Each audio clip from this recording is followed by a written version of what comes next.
Avec l'intelligence artificielle, on est confronté à une possibilité de progrès technologique majeur.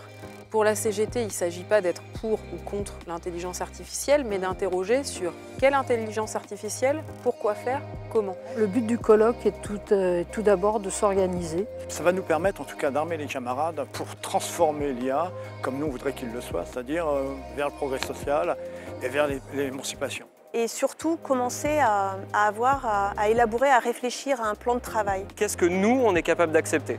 Jusqu'où ira l'acceptation des gens sur l'intelligence artificielle? Je pense que c'est nous qui allons mettre nous-mêmes la limite et c'est à nous de le faire.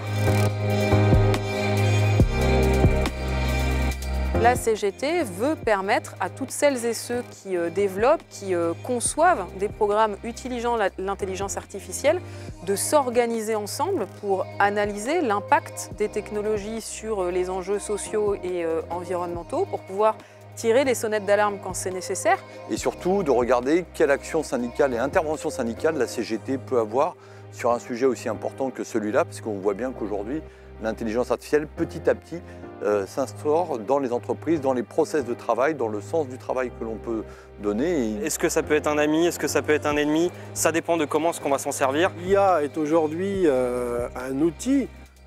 Il doit être utilisé comme tel et non pas détourné de son objet. Le but, c'est que la CGT s'empare, comprenne ce que sont ces outils et défende des objectifs politiques qui vont plutôt défendre le progrès social ou des améliorations de conditions de travail et pas l'inverse.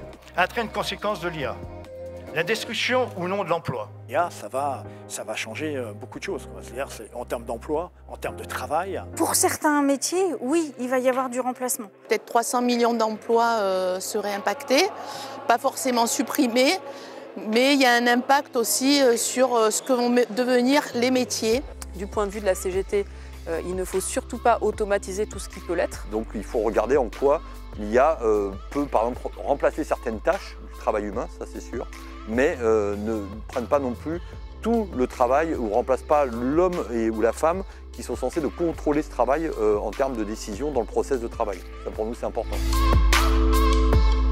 La CGT demande à ce qu'il y ait de nouveaux droits pour les travailleuses et les travailleurs, de nouveaux droits dans les entreprises avec une forme de droit de veto ou de droit suspensif sur des technologies qui pourraient être dangereuses que l'on doit pouvoir bloquer. Pour nous, le vrai sujet pour l'IA, c'est qu'elle soit un plus pour l'humanité, pour l'humain, et pas que pour du marketing ou du commercial.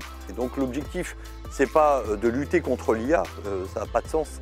En tout cas, nous, on n'est pas dans cette démarche-là. On est, nous, pour y poser un cadre revendicatif, CGT, et de dire qu'on a nécessité d'être, en tout cas, consulté et d'avoir un droit de regard sur ce qu'est l'IA et les projets qui sont présentés, tout comme les conséquences que ça peut avoir pour les salariés qu'on le représente.